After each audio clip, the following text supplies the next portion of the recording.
Hello, this is Dan, and I'm doing a new video series called Let's Play. And today I am playing Starflight. This is a game series that was released for the computer in the late 80s. There were several in the series. And then there was one specifically released for the Sega Genesis in 1991 by Electronic Arts.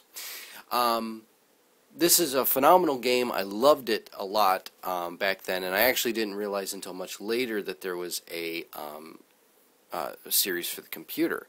The graphics weren't quite as good because of the capabilities of the Sega Genesis at the time, but when you start, you basically get to name your astronaut, your captain of your ship, and then you can go into your operations center, and you have a little note there saying basically all the classic cliched science fiction talk.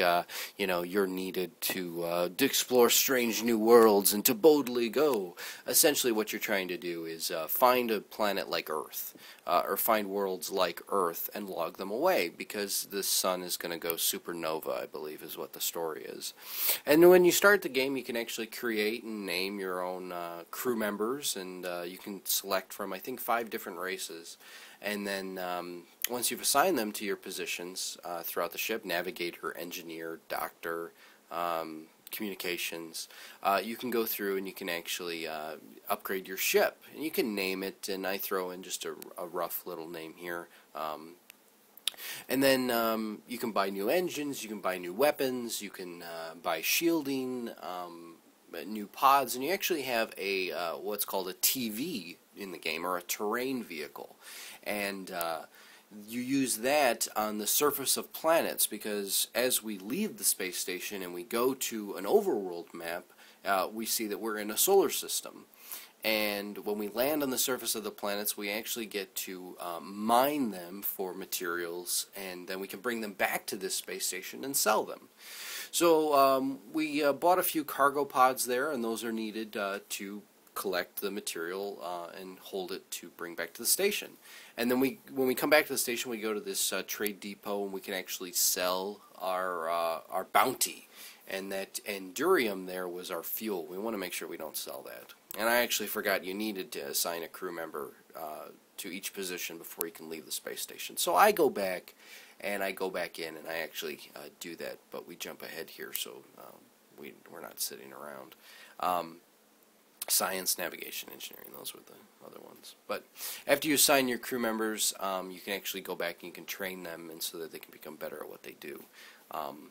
It basically has all the elements of modern-day space games, but back in 1991, and that's what was really cool about it at the time, is when a lot of games in that era were trying to be very linear, and you had to do A, and then you had to do B, and then you had to do C.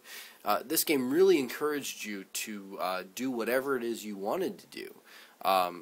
There is an ending, there is a final moment in the game, there is a conclusion, but you are allowed to achieve that however you'd like. You don't have to go to one star system over another. And in fact, there's a massive galactic star map, because this isn't the only solar system. There are many others. And so when we bring up our landing map, we can see a really pixelated view as we enter orbit around this planet, and we fire our thrusters, and we come down on this icy world. And each world has different gravity, different weather, and that really affects you on the surface.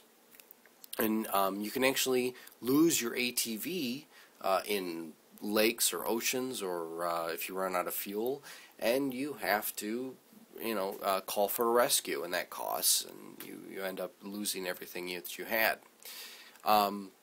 And the other really interesting feature of the game is that all of the planets, all of the space stations, everything has gravity, and it's really a very small field of influence. It's just around the planet, but you actually have to enter orbit around them in order to get captured to land on the surface, and then you have to break orbit to go to another location.